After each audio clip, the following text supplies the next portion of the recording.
The Cinema Specialists, Phil and John, are back, and today we are diving into a topic that a lot of people scoff at. They laugh, they say this is silly, stupid nonsense.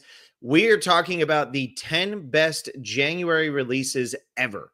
And what's funny about doing this podcast is most of the time we assume that January is the worst month for film because in recent years, it absolutely, without a doubt, has been the worst month for films. However, we learned while going through this that's not always been the case. It just kind of has started to become the case a little bit more recently. And I think a lot of that has to do with Oscar pushes, summer blockbusters, things along those lines. So there's actually some really good movies on here. And I think we got down to the point where I have pretty much all 3-star movies on my list at least. And so we're going to be talking about these. We're not counting Sundance films for this because that was just going to get way too messy. At that point, you're just going through what are the best movies to premiere at Sundance, which is not what we wanted this podcast to be. Maybe in a future January, we could do that.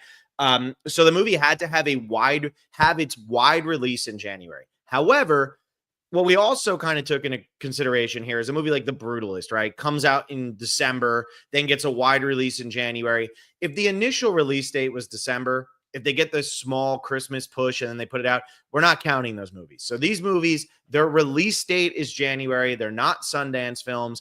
And this is what we're diving into. So last year, for example, it would have been Mean Girls, Drive Away Dolls, Argyle. Yeah. I think they call those classic films, John. Is that what we did? That's they're called? Exactly why.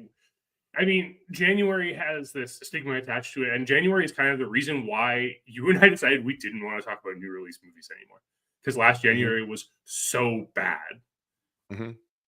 Yeah, and what's rough about it is it doesn't get better. People are fine just dumping out movies because the Oscar push is over. Oscar movies didn't work, and then they turn around and they say, okay, so what can we do? We're not going to put out a blockbuster. We're not going to put something out that could actually make some money. So they do this. Now, talk about that. Maybe a movie like Better Man, which actually got really good reviews, is supposed to be pretty good, but made, 57 cents. Maybe it would have been better off coming out in January. And it's just funny how so many things want to be relevant for Oscars when at the end of the day, Oscars don't always put money in your pocket. So I just find it fascinating that that's how people go with this. But yeah, we're going to be talking about January releases. So go ahead, John. What do you got?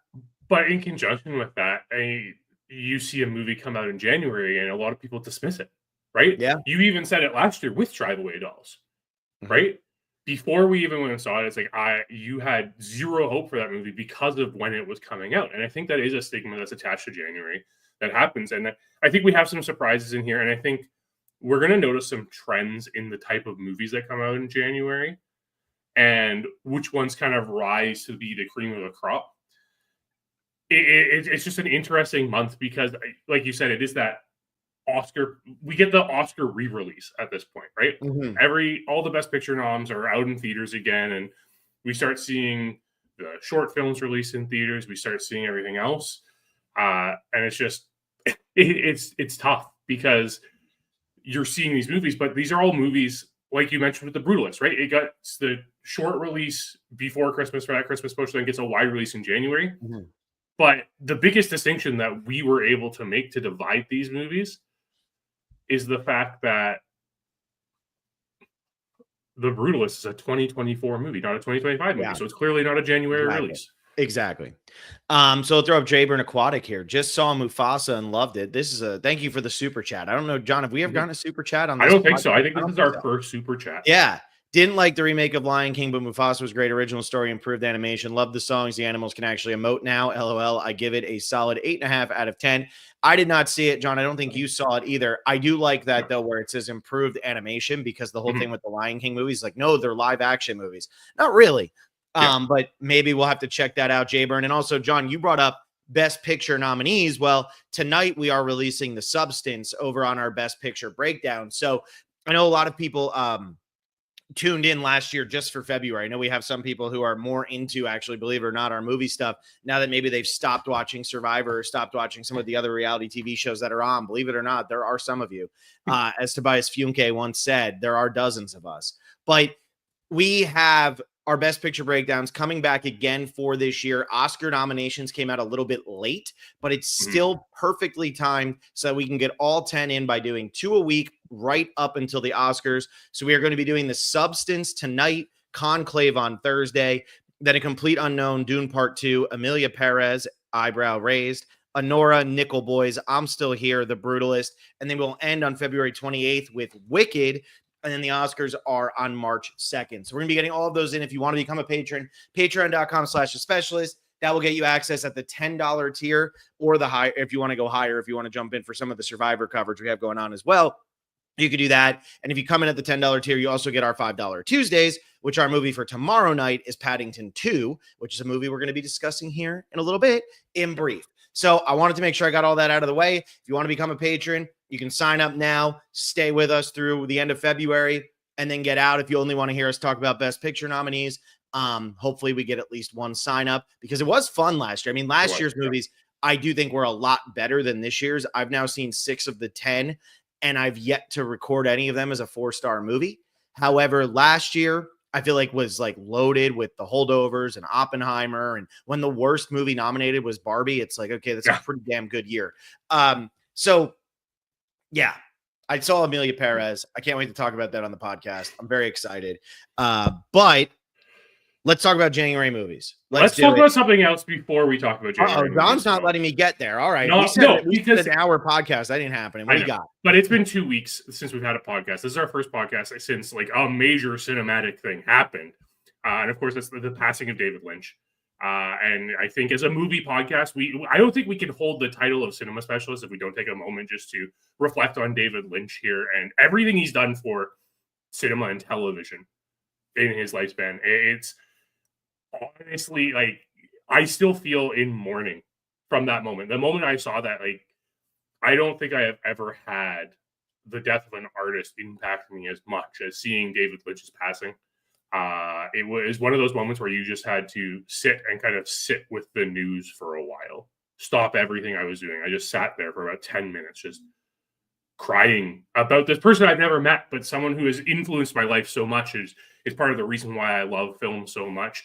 He delivered this wonderful and strange world to us that, while highlighting the darkness of the world, showed the hope in it as well. And the world honestly like loses a lot of its light with him no longer being in it. Yeah, we had talked about potentially ranking the David Lynch movies, but then we knew we weren't going to do this for 2 weeks. So it was like, by that point, how quickly things come in and out. But it is devastating to lose Lynch. I mean, he was somebody, who was such a positive person in this industry for so long. I mean, that's the biggest thing. Like, somebody who lasted as long as he did without getting any crappy scandals. He wasn't involved in anything. Like, he just made movies. He was a weird guy who liked making movies, and it came through. And I mean, yeah, it's a shame. But he was almost 80, right? He was older. He died just shy of his 79th birthday. Okay. A couple days shy. Yeah. And I know he had emphysema. He was talking about how he was a chain smoker. So, I mean, he lived a full life, and he gave us a lot of movies to talk about. And if you haven't watched A Straight Story, that's a movie we covered on our $5 Tuesdays last year. We also covered Dune, the original. Don't really recommend Dune nearly as much as I recommend The Straight Story. That's for sure. So, I mean, we've talked about Mulholland Drive and Inland Empire and Twin Peaks Fire Walk with Me. We've covered a lot of David Lynch's films on the podcast throughout the years. Did we do Blue Velvet? I think we did Blue Velvet last year too, didn't we? Or did we not? So. I recently watched Blue Velvet, and I don't know why. I feel like every time I'm watching a movie nowadays, it feels like it's for a purpose, but maybe not. All right, this podcast is going to be a little bit different than some of the other ones we've done because I saw John's list. I know that we have a lot of the same movies. It would be hard not to have the same movie. We both have the same number one. And when you all hear what the number one is, I think a lot of you are going to be shocked to hear that it was actually released in January. So that's fun too. But yeah, so we're going to dive in here. We're going to start off with our number 10s. This might move a little bit quicker than others because we're only really going to be talking about, I think, like 15-ish movies, maybe, if that. It's probably less than that. So, John, why don't you start off with your number 10 and we'll get this thing going.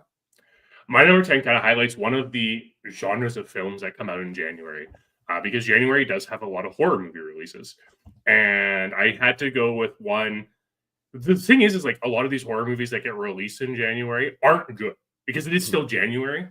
But 3 years ago, we did have a revitalization of a classic franchise that came back in January, and I'm going with Scream 2022 as my number 10. I never saw it. I'm not nearly as big of a Scream fan as you are. I think I've made that abundantly clear on this podcast. You really love the Scream movies. I do.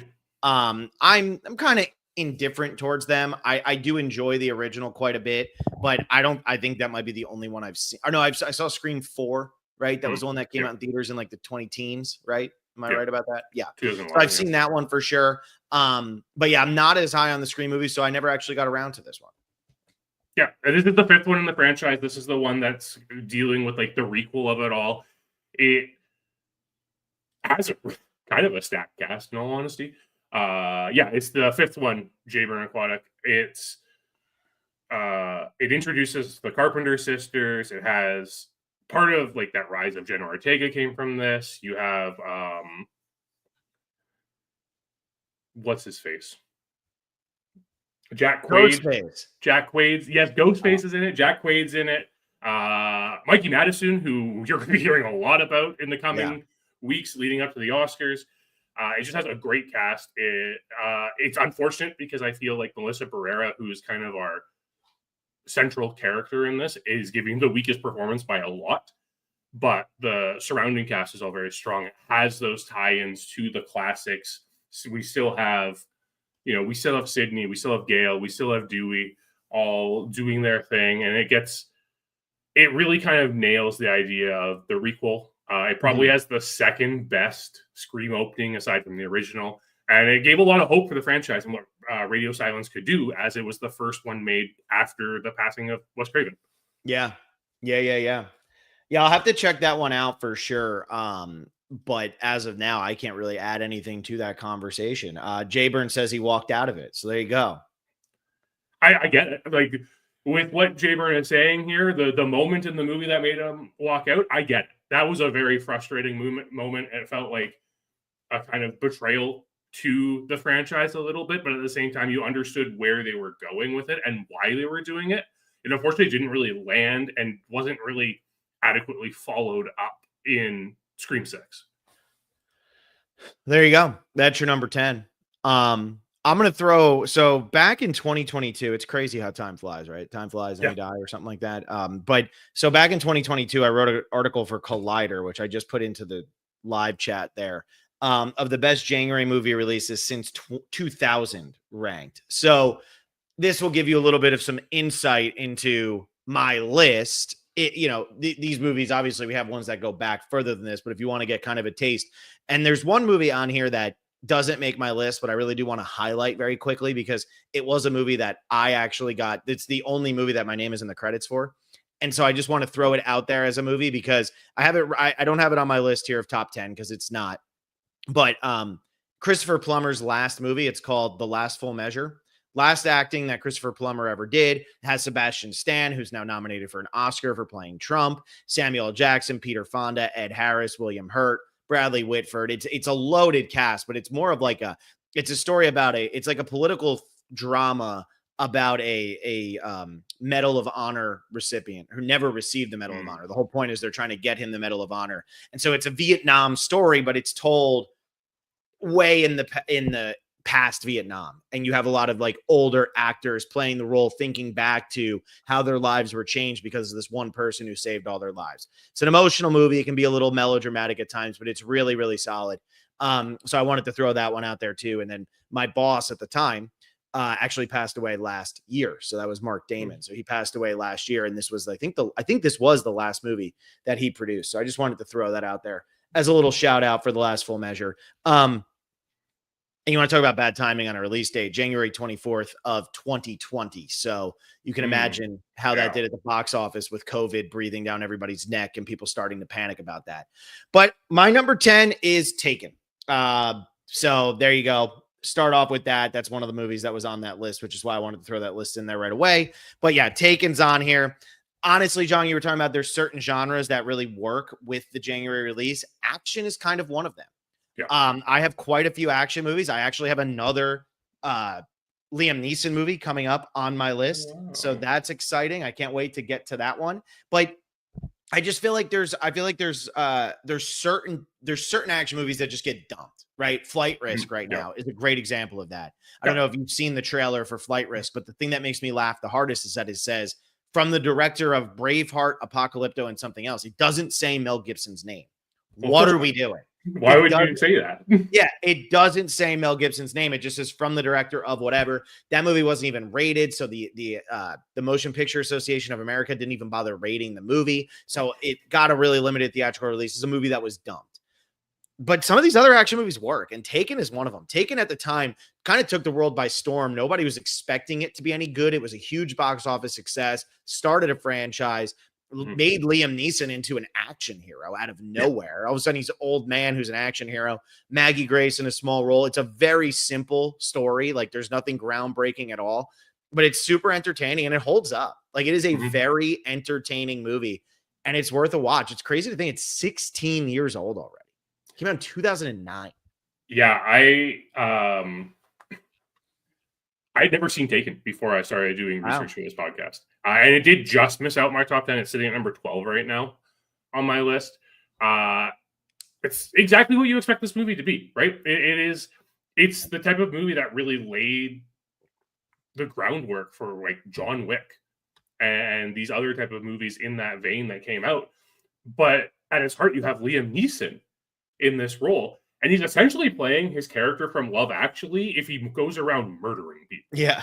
That's a funny analogy there, whatever you want to call it. That's a funny on that. But it is so entertaining, and it's just like, it's not trying to pretend it's more than what it is.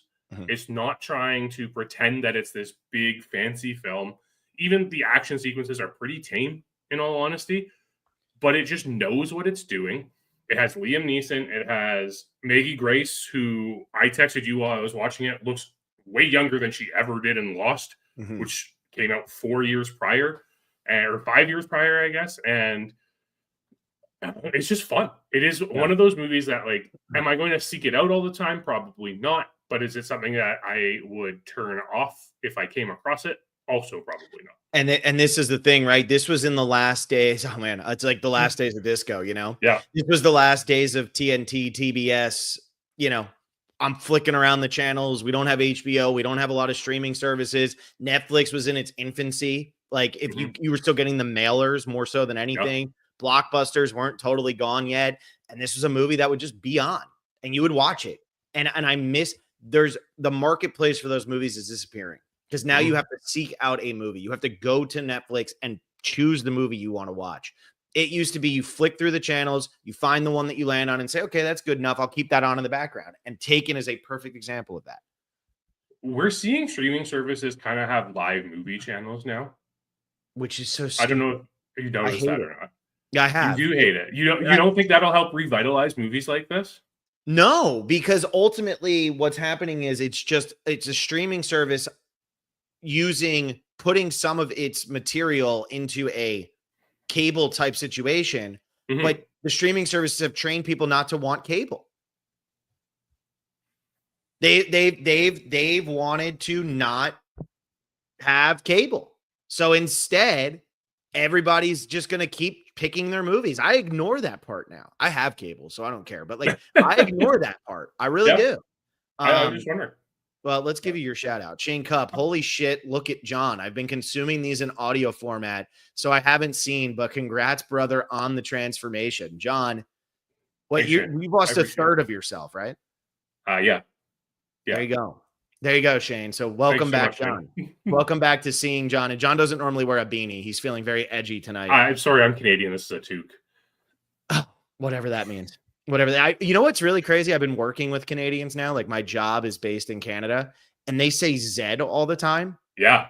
And that blows my mind. At first, I was like, oh, that just must be something he says. And I'm like, oh, no, that's like Canadians don't say Z. They say Zed. That's just how it is up here. Strange land up there. Anyway, speaking of really cold places that are miserable and everybody wants to freeze, my next movie is Orange County. So obviously that's sarcasm. Yes. Orange County, the Mike White written movie with Colin Hanks and Jack Black, put Colin Hanks on the map. Look, everybody knows Mike White at this point. If you're listening on this channel, it's because you know him from Survivor. Otherwise, you probably know him from The White Lotus, right? Like The White Lotus has taken off, but Mike White has a very interesting writing background.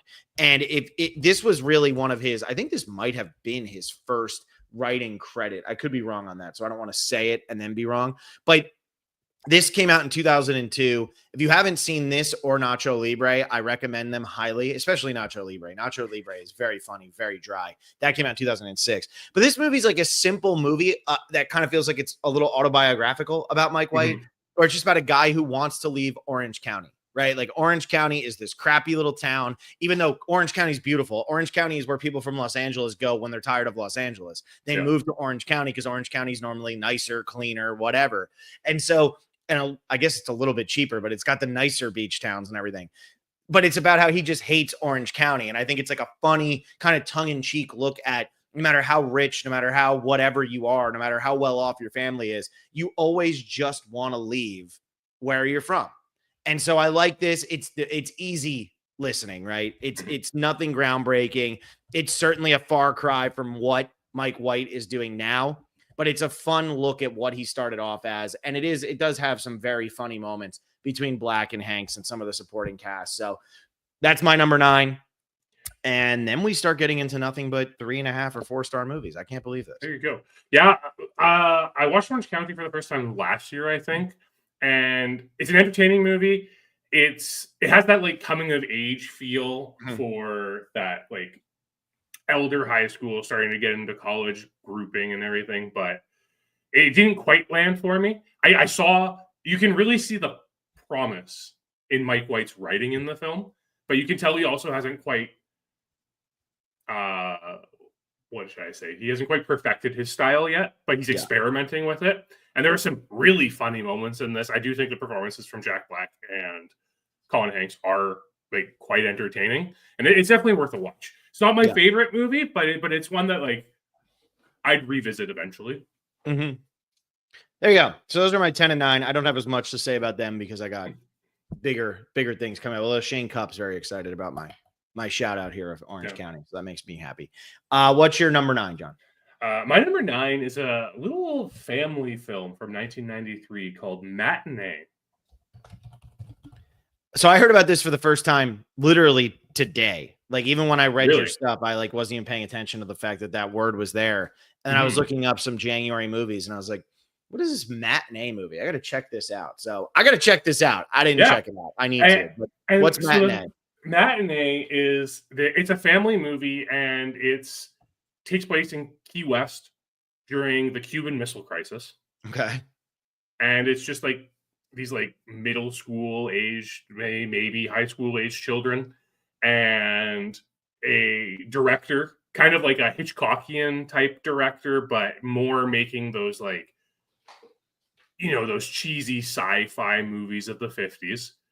Played by John Goodman, is coming to town to premiere his new movie, Mant, which is about a man who turns into an ant, kind of like a la The Fly. Okay. And he's coming, and it really focuses on kind of this kid and him just being kind of this outcast from being from the base and kind of trying to incorporate himself with the kids at the school and make friends, and, you know, has those cheesy, like, coming of age family movie romance stuff going on. But it's also this real love letter to like 50s sci-fi at the same time, with this terrifying backdrop of the Cuban Missile Crisis going on. And John Goodman's character is premiering this brand new way of experiencing theater. And it's kind of like that 4D theater experience with like the seats punching people and it's shaking and stuff like that. And it just puts that, it has that Cold War scare, like Red Scare aspect to it, while also just being this love letter to cinema. Yeah, I mean, I'll have to check that out. Joe Dante is the director of it, which is so funny because Joe Dante did Gremlins, The Howling, Small Soldiers, The Burbs. He's kind of known for being that guy who would like make, you know, everybody knows Gremlins, but you know, Small Soldiers is an underrated movie for sure. Nobody really talks about Small Soldiers. So I have to check that one out. Also, Kevin Hernandez put up here Kung Fu Panda 3. This just missed my list. Like, I could have put this in. This, Taken, and Orange County were all 3 stars. John, do you have Kung Fu Panda 3 on your list? I've never seen any of the Kung Fu Panda movies. Oh, the Kung Fu Pandas are solid. I haven't seen this one since August of 2022, so I think it's a little distant in my mind. But the Kung Fu Panda movies are good. Yeah, I haven't watched them, so I couldn't determine whether or not I was going to put it on the list. Okay. All right. What's your number 8? Number 8, I'm sticking with the family movies, and I'm going with the original Paddington. Okay, well, that's my number 8 as well. So that's good. We can just talk about Paddington right now. We'll get it out of the way. I think when I first saw Paddington a little later. It was, I think, probably during COVID or something when I first watched it. So the hype around Paddington 2 had already existed, and I was like, okay, how good can these movies be? And I sit down and I watch Paddington. And this has to be one of the most surprising family movies I had seen up to that point. Mm-hmm. And my cat's name's Paddington, named after the bear and everything. So I was like, okay, that's kind of cool. And you just watch it. And this one and the sequel, which we'll talk about later, they're just so filled with heart. And they're so genuine and so innocent. And like Ben Wishaw's performance as Paddington is spectacular for the voice acting he does. The cast in this version, Nicole Kidman is this hilarious villain in it. Mm-hmm. Although she is one-upped, and we will talk about how she is one-upped in Paddington too, very much so.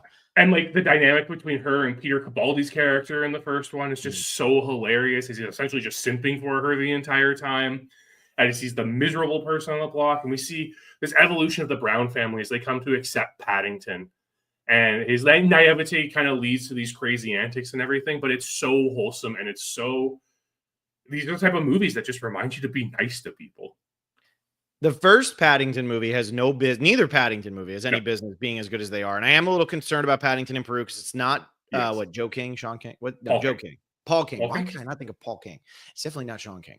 Paul King. So it's Paul King, and it is and then it has Sally Hawkins. It has oh my God, why am I drawing a blank? I literally just watched 7,000 episodes of Downton Abbey. What is his name? Why can't I think of his name right off the top of my head?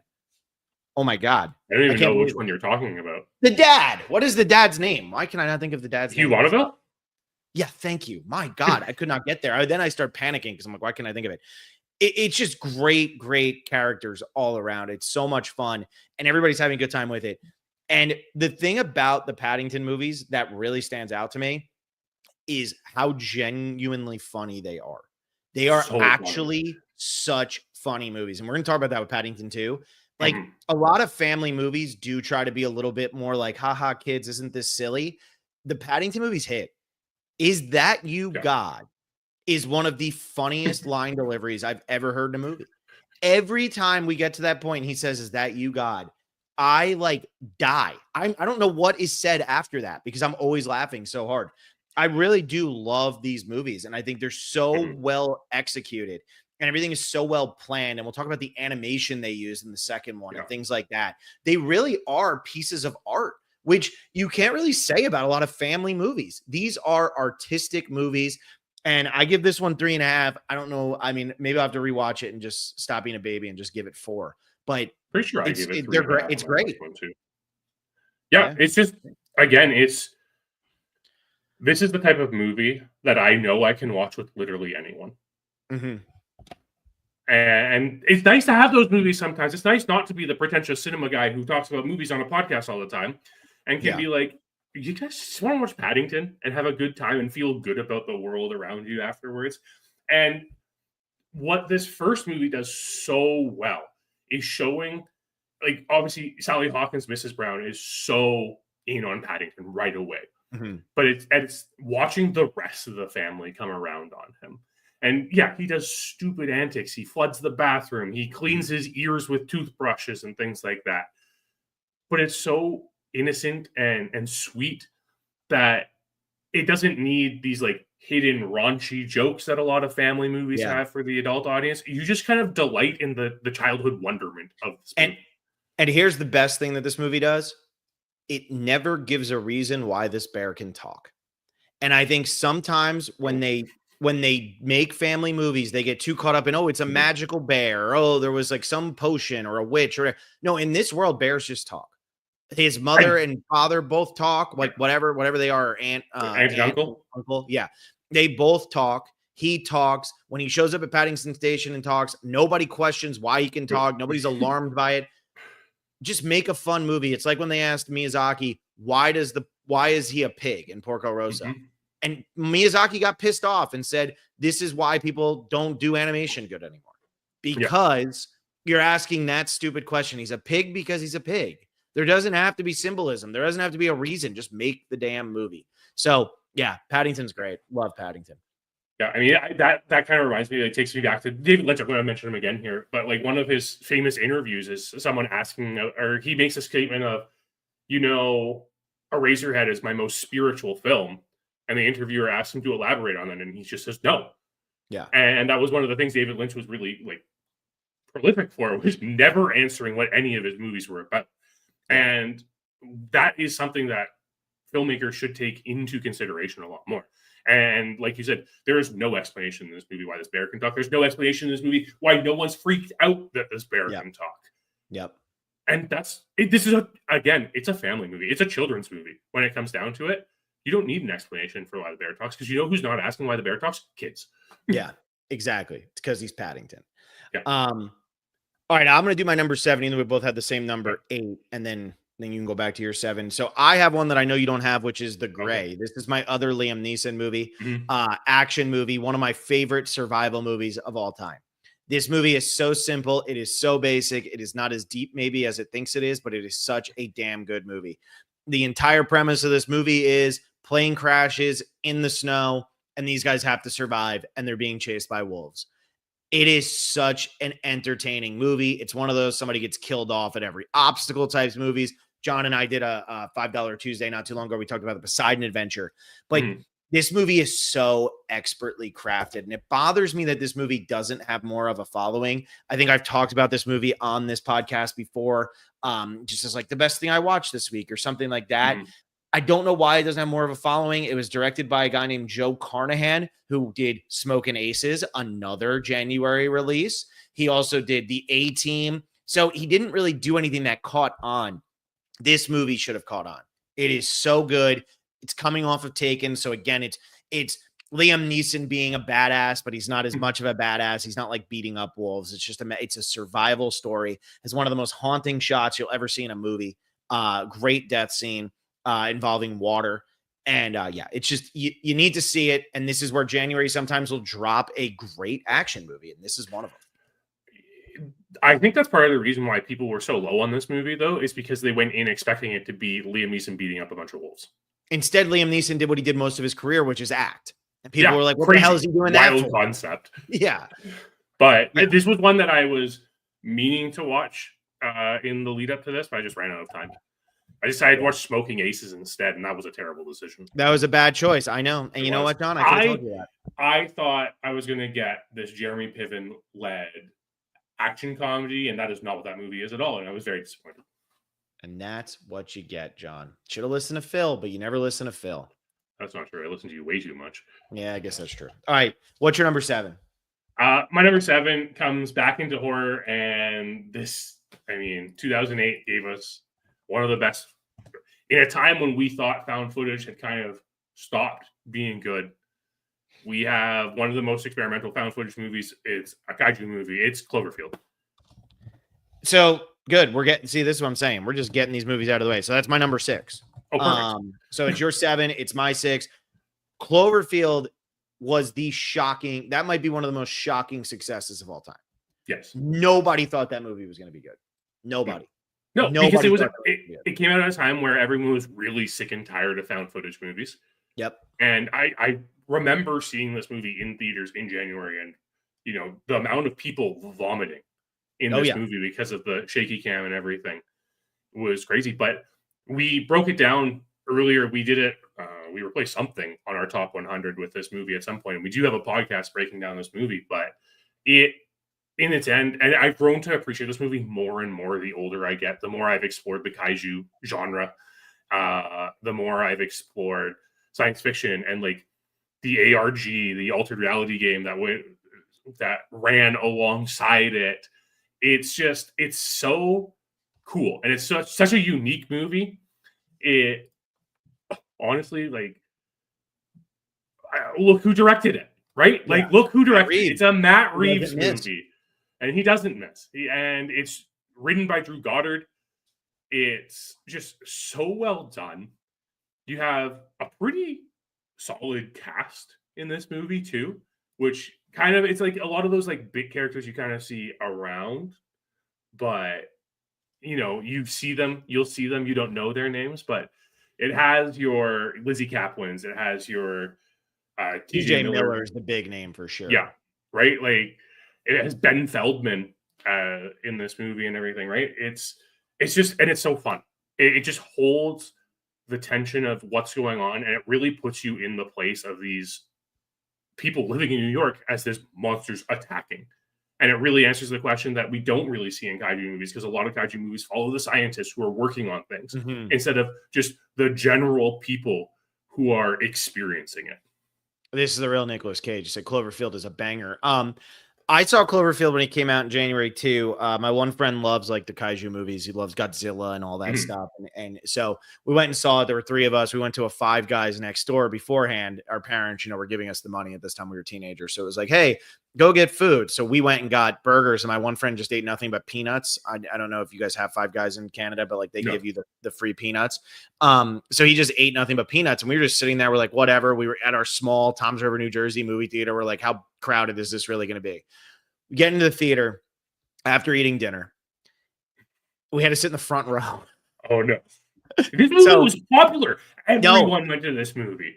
And it was literally like the first weekend. I think it was the Friday night, and we sat in the front row. And I remember being like, oh my God, this movie. And that's why, like, now I think the Northman is the only other time I've sat anywhere near the front. And that was because another one that I got there kind of late, and I sat in like the 3rd row, but that was a smaller theater, so it wasn't as bad. I mean, this on the big screen, so good. And Jay Burn Aquatic says, honest to God, I've never met a single person who liked Cloverfield. I'm baffled. You got to go meet more people, dude. I've never met somebody other than you who disliked it. So you got to go meet, and I haven't met you. So you got to go meet more people, because Cloverfield is pretty well received. That's why there's been so many other ones. But anyway, when it comes to this with Cloverfield, like, it's one of those movies that, like you said, found footage was so out of date, but this was actually doing it in a clever way, down to the point where people were trying to dissect that last shot with the 2 of them sitting at the dinner or whatever they were doing, and the thing falls in the background behind them, and people zooming in. This one, YouTube videos and stuff were getting crazy. It was like people were trying to dissect that so much. And so, I really like Cloverfield. I do think 10 Cloverfield Lane is a better movie. That's one that Jay puts in here. And Shane Cup says Cloverfield is decent for a January release. It's good. I think Cloverfield's a great movie. But I do think 10 Cloverfield Lane for sure is better. And Matt Reeves doesn't miss. That's all I'll say. He really, really does not miss. And it's crazy that since he made a bunch of rom-coms in the 90s, he really only has directed 5 movies, which is just insane to think about. And they're Let Me In, Cloverfield, War for the Planet of the Apes, Dawn of the Planet of the Apes, and The Batman. Like, get the man more movies. Yeah, and real Nicolas Cage says, don't watch Cloverfield Paradox. I never did. Yeah, I won't. I will not. You don't have to tell me twice. So yeah, that's Cloverfield. That was the time I had to sit front row, and for all the movies I have to sit front row. I can only think one movie that would be worse is Interstellar, because I don't need to actually be floating in space while I'm trying to, like, what's going on? I just went and saw The Brutalist in IMAX, and I really realized I don't like IMAX. I really don't. I almost never go see IMAX movies. It's too big, and The Brutalist has subtitles. So you're like watching it, and the subtitles come, you're like, and like, for anybody who doesn't know, I'm literally moving my entire head up and down. It blows me. I hate it. I don't like it. Yeah. Jay Burn Aquatics' best found footage movie is As Above, So Below. That is actually a very entertaining movie. I've talked about that one before. I haven't seen that one. It's been on my list. Certainly not the best. I mean, the Blair Witch Project exists, but it's a very entertaining movie. Yeah. What do you have at 6, John? 6 was the most surprising one for me when it came around to it, because I was like scouring January releases, and this is one that came up and like seemed to have some pretty good buzz about it, and I wasn't sure what I was getting into, and I made sure not to read about the movie at all. I put it on. Number 6, I have Waiting for Guffman. Haven't seen that. You told me I should, and I didn't listen to you. This movie, so 1996, Christopher Guest stars and directs it. Is it a mockumentary? It's a mockumentary. It's in the same vein as This Is Spinal Tap, with Christopher Guest again, right? Obviously, and I mean the rest of this cast is like Eugene Levy, Fred Willard, Catherine O'Hara, Parker Posey, and it's this small town in Missouri is putting on a musical for the town's bicentennial. And Christopher Guest plays this, like the new drama teacher who's coming, who's directing it and everything. And he has convinced everyone that Broadway is sending a producer to come to see the show, who is the aforementioned Guffman. So the Waiting for Guffman is definitely a play on the Waiting for Godot aspect of everything. Absolutely. Okay. Yeah. Okay. And it's just watching this small town work on this production and working towards it. It is so funny. I was laughing out loud I think I enjoyed this more. I know I enjoyed this more than This Is Spinal Tap. And that probably has to do with like my connecting to the musical theater of it all. But this movie, absolutely hilarious. I was shocked I'd never heard of it, let alone never seen it. It was absolutely just a pure gem that I am so glad I came across. Yeah, I'd heard of it. I just never went out of my way to see it, but I will have to go out of my way to see it at some point. I will. Because Christopher Guest, he's also one who doesn't miss. He's so funny. Yeah.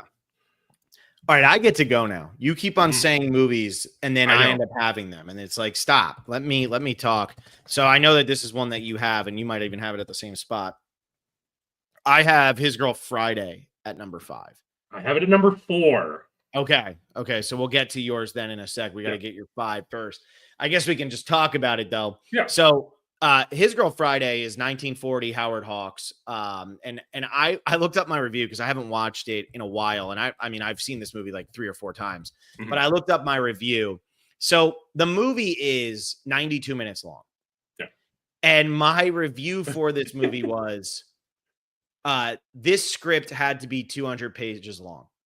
A classic that really holds up because of the style. But for anybody who's not familiar, 1 page of a script is essentially equivalent to 1 minute of movie. That is not the case with His Girl Friday. They do not stop talking. They do not take a breath this entire movie. And the acting is just, the timing is unbelievable. It's Cary Grant and Rosalind Russell, and the timing is just incredible. And it's like one of those screwball comedies that I could definitely see people nowadays being like, whatever. To me, this is one of the few screwball comedies that really, really, really holds up. Like Bringing Up Baby, things like that, they get mentioned a lot. His Girl Friday is the one that absolutely holds up because it's all about just like the newspaper business and media and all of that, which has remained relevant and stayed the same forever, right? Even though newspapers not necessarily, but media in general, it's all about get the scoop, got to do this, got to do that.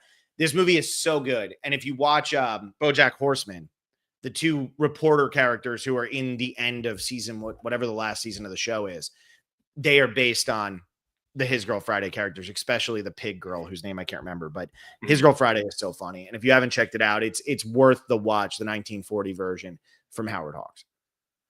It's one of the wittiest films you'll ever see because that's where all the comedy comes from. It doesn't have... It has like the occasional slapstick moments in it, but it's all dialogue the entire time. It's flying. It actually has this very kind of profound look at women in the workplace the entire time too. And the morals of reporting, it like surprisingly deep of a film that is just this Howard Hawks comedy starring Cary Grant being Cary Grant as he is in most of his films. It's just so quick-witted and so funny because of it.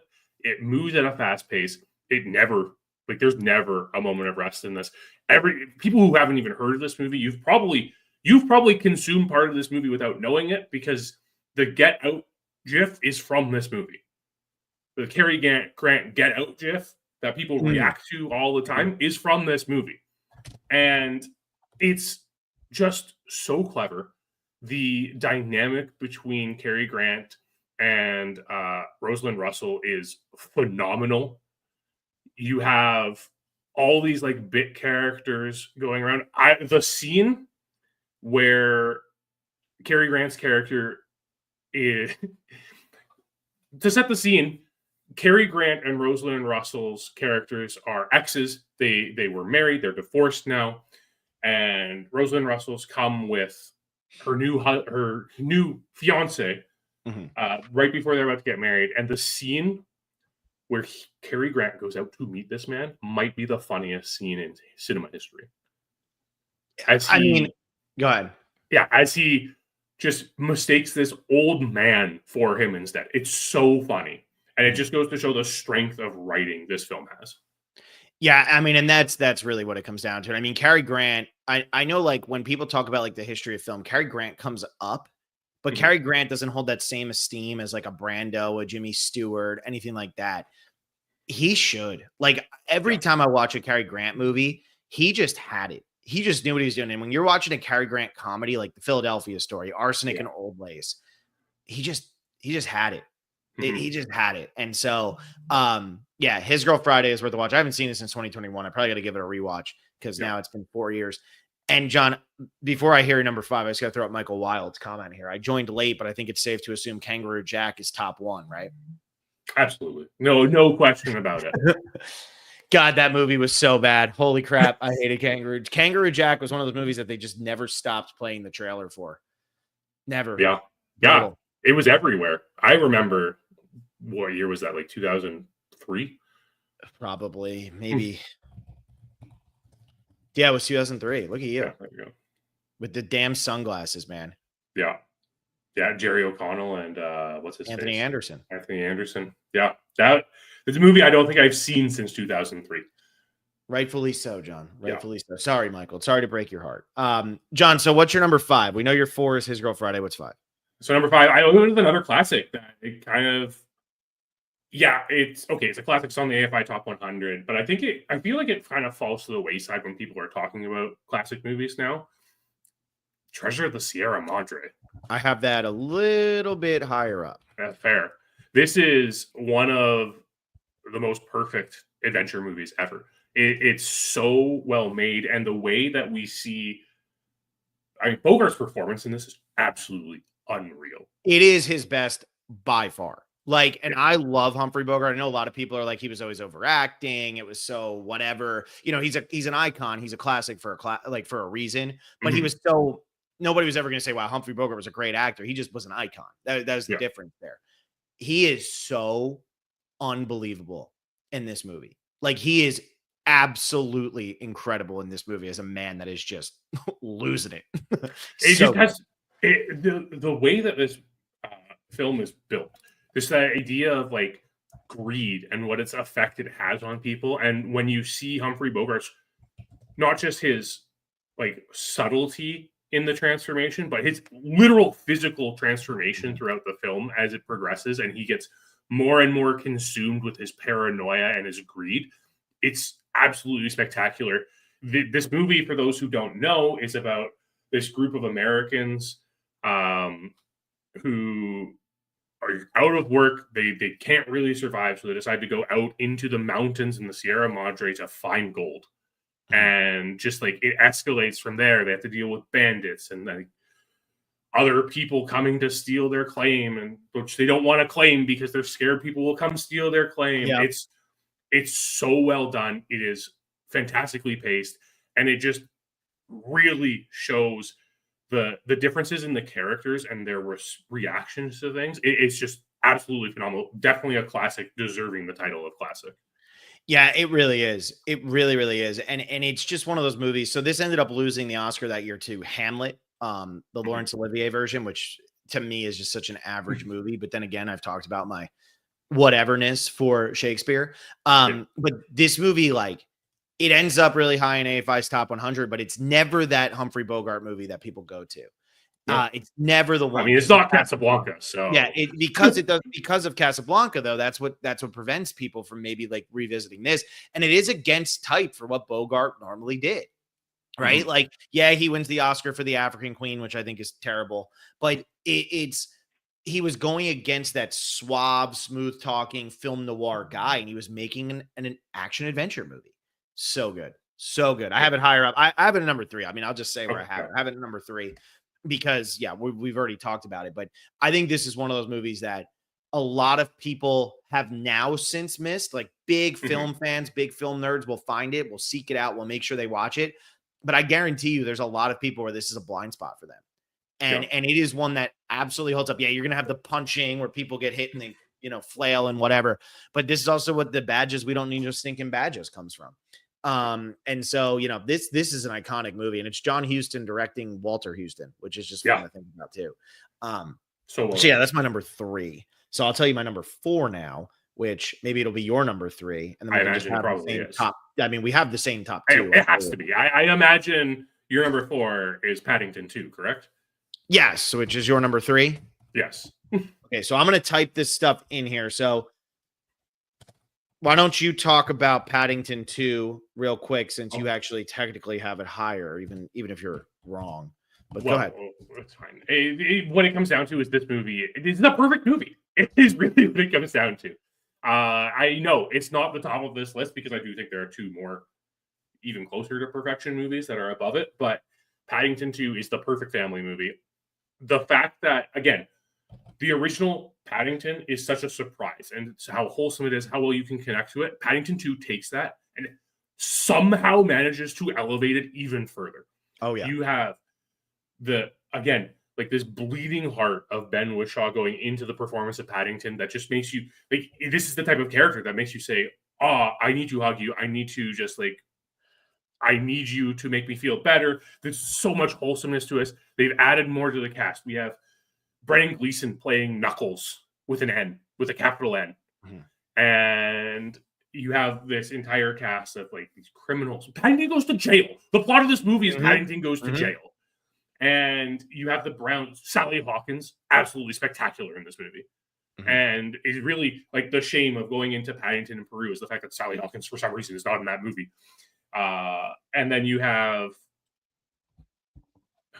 really what it comes down to and what really makes this so much better than the first. Hugh Grant gives an all-time performance. Hugh Grant's performance in this is like no joke, it's Oscar worthy. His performance in this is one of the funniest performances. It's like Kevin Kline in A Fish Called Wanda. Yeah. And if this wasn't a family movie released in January, Hugh Grant very likely gets an Oscar nomination for this movie. He is so funny in this movie. You can tell he is having the absolute time of his life. Mm-hmm. Like Knuckles McGinty, which is Brendan Gleeson's character, is a great character, and Brendan Gleeson's having fun with it, but Brendan Gleeson's just being gruff and whatever. Hugh Grant's performance in this movie is legitimately incredible. He is all over the place. He's so into himself. The fact that there are just pictures of Hugh Grant everywhere in this movie, like he has the photos of his younger self all over his house and stuff. It is just an unbelievable performance of just this self-centered, egotistical dumbass who is just so over the top, and he just understood what he was doing. He just got the assignment, and he got it. And I love Hugh Grant in this movie. Mm-hmm. The marmalade situation with Knuckles McGinty is also incredible. Like the whole thing of Paddington in jail, the fact that they're able to put him in jail and keep this movie as lighthearted as it is. And when I think when they do the pink and when he's talking to him and he says, "Why don't you tell me what you really think?" So Paddington does tell him what he really thinks. Mm-hmm. Like that absolute innocence of Paddington, it works so much better in this movie, in my opinion, than the first one. And like Paddington 2 is an all-timer. Like Paddington 2, if you were to say what's like the best family movies, this is up there with the best of the best. I'm talking Pixar, Disney, animated classic, Shrek. This is up there with those movies as one of the all-time greats of the family genre. It is just, I look, now it's been 8 years. So is Paddington in Peru really going to be as good? I don't know. But this it's not directed by Paul King, so probably not. I know. This movie knocks it out of the park, though. I absolutely love Paddington 2. Yeah, it's honestly just like one of those movies that makes you feel happy. And you can head over to the Patreon and hear us talk about it tomorrow in more detail. Mm-hmm. But this is the type of movie that you sit there. I had a couple guys over to watch it, and you're sitting there and crying because of how wholesome it is. It's so my wife cried like a baby, and I was like, "You need this." She's like, his friends helped him. I'm like, "Oh my god, somebody help me." I need my friends to come and help me. So we have the same 2 and 1. So we're going to talk about them both here, and I think it's going to surprise a lot of you that one of these came out in this time of year, in January, because it's like, why? So number 2 is Before Sunrise, which is the original movie of the Before trilogy, which came out in 1995. It got a release at Sundance, but then it came out the next week. Yeah. It was actually released the next week. And then at number 1 is Doctor Strangelove. How the hell is Doctor Strangelove a January movie? Well, I think what it comes down to is the whole January dump month didn't start happening until about the 90s. Yeah. And even if you look at some of these movies we're talking about some all-timers that have been released in the last little while. His Girl Friday, The Treasure of the Sierra Madre. Yeah. And again, like January kind of doesn't get these type of movies now because Sundance. Yeah. Right? Sundance happens, then they'll get released a few weeks later on wide release or a couple months later. And people try to save the Sundance movies for Oscar time. They'll try to they'll be like, oh, we got the rights to distribute this. Let's release it in May, because you can be Moonrise King, or not Moonrise King. You can be the Grand Budapest Hotel and get released in May and still be remembered. Yeah. You know, but if you get released in January or February, odds are you're not going to be remembered. It very rarely happens. And the Oscars mean a lot to these people at this point. And we've only just gotten to the point where February, where early year releases are getting those Oscar Silence of the Lambs, right? Yeah, Silence of the Lambs, which came out February 14th. February 14th. Yeah. You had Everything Everywhere All at Once came out mid-February. Yeah. And then Dune 2 is nominated for Best Picture this year. Came out at the beginning of March. I think, might as well be the end of February. I think it was like March 1st last year. So like we're just kind of getting to that point where we're seeing more respect put on this time frame. But back in the day, I mean, you get a movie like Doctor Strangelove releasing in January, one of the all-time greatest movies of all time. I know. And if you want to hear us, I mean, obviously we're talking about these now, but like if you want to hear us really talk about these movies, we talked about Before Sunrise. We did a podcast. We did, because we talked about Before Sunrise and Before Sunset in that. Yeah, we did. Yeah, because like now they're both in our top 100. I talked about how Doctor Strangelove, I legitimately think, is like the greatest satire ever made.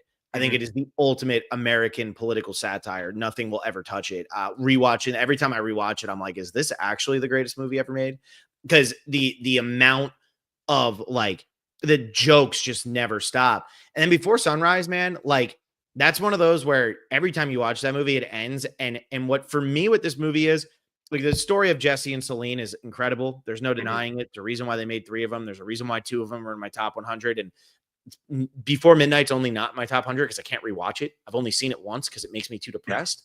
But when they show the shots around the city at the end of the movie and it's empty, and it's like the city keeps going, and you had this magical moment that meant nothing to anybody else. Nobody else cares. And here's these monster things that happen in your life, something that you'll live with for the rest of your life. And here's the locations that they happened. That means nothing to anybody, and they're going about their days, and these locations will always be there. I just think it's like some of the most breathtaking filmmaking. And Before Sunrise is the ultimate love story. It's the ultimate love story. 100%. So, yeah. Before Sunset, 100%. I think is a better movie, but this is the ultimate love story because it's just Eternal Sunshine has so much going on, Lost in Translations or something. This is just a movie about 2 people who meet. That's it. It's just, it's brilliant. And the beautiful thing about Before Sunrise and Before Sunset as well, but we're talking about Before Sunrise here. This entire movie is just a conversation. That's it. And it's an evolution of conversation. And it almost feels comforting watching a movie like this when you're going out and you're meeting someone for the first time, because it just tells you can just have a conversation about anything. Yeah. Right. And it's like, it's so you see Jesse and Celine meet on the train and then decide to, gallivant around Vienna for the night. And there's nothing special in it.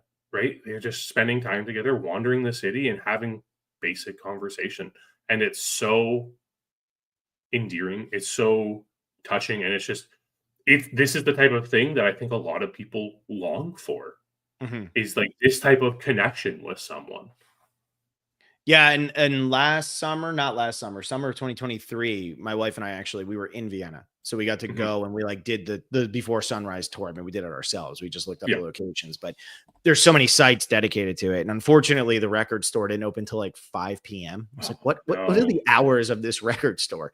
But it opened super late, but we were able to go up to it. I have the picture. I can't turn my camera all the way around, I don't think.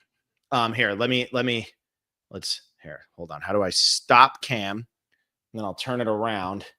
And then hopefully it's like, just on there. There you go. So we went to the cafe where they sit and do the phone call thing. And so that's the cafe. That's a postcard. And when I bought it from the lady, because we're American and we tipped, the lady was like, I was like, how much is this? She's like, it's nothing because you tipped. I was like, okay. So I just got the postcard for free. So, yeah, it's really cool. I mean, if you ever get to go to Vienna, it's an easy walking tour to do because Vienna is such a walkable city. But it was an easy walking tour. And we did like the bridge that they crossed over and talk about the cow guy and everything like that. Yeah. It's just Before Sunrise is great. And Dr. Strangelove, I mean, how much more do we need to say about Dr. Strangelove? I don't know. I think Dr. Strangelove is one of those, like, to me, it's one of those 3 acceptable. This is the best Stanley Kubrick movie. Yeah. With 2001 and Eyes Wide Shut. That's my trifecta of Stanley Kubrick. Yeah, and my trifecta is it's Dr. Strangelove, it's 2001, and it's Paths of Glory, and then I have A Clockwork Orange, not far behind. So really, for me, you can't really go wrong. The Shining, I have right there. It's Kubrick, right? Like, you can't really go wrong with Kubrick unless it's Spartacus or Lolita. Really, I mean, Lolita is just old at this point. It's not really Lolita's fault. Kevin Hernandez with the last question: have you guys seen Battle Royale? I have not. John, have you seen Battle Royale? I have. Yeah, I don't know. Was that released in? We kind of, just because this is a Japanese movie, I don't know what we're talking about. We kind of had to exclude international releases for this podcast. Because that said July 8th, 2001. Yeah. Because that's the release in like stateside, right? So, but even then, really... in Japan, it says December. So okay, yeah, but I have seen Battle Royale. I think it's a little overhyped, but it's still an enjoyable film. Yeah.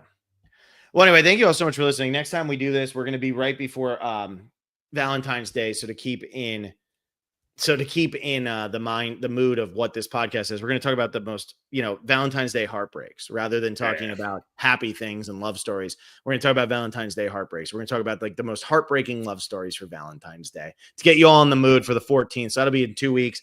John and I, as we said, we're going to be doing Best Picture breakdown for our $10 patrons and up. And that's going to be the Substance Conclave. Substance comes out tonight. We're literally recording it right after this. And then Paddington 2 will come out tomorrow. That's for $5 Tuesdays. We'll figure out what our heartbreaking movies are for February. And then we're going to get into the worst movies nominated for Best Picture since 2000. So that's going to be one that we jump into after we do our heartbreaking movies. And guess what? One of this year's movies is going to be on there for sure, for me at least. So anyway, thank you all so much for listening. Like this video, subscribe to the channel, and we will talk to you all soon.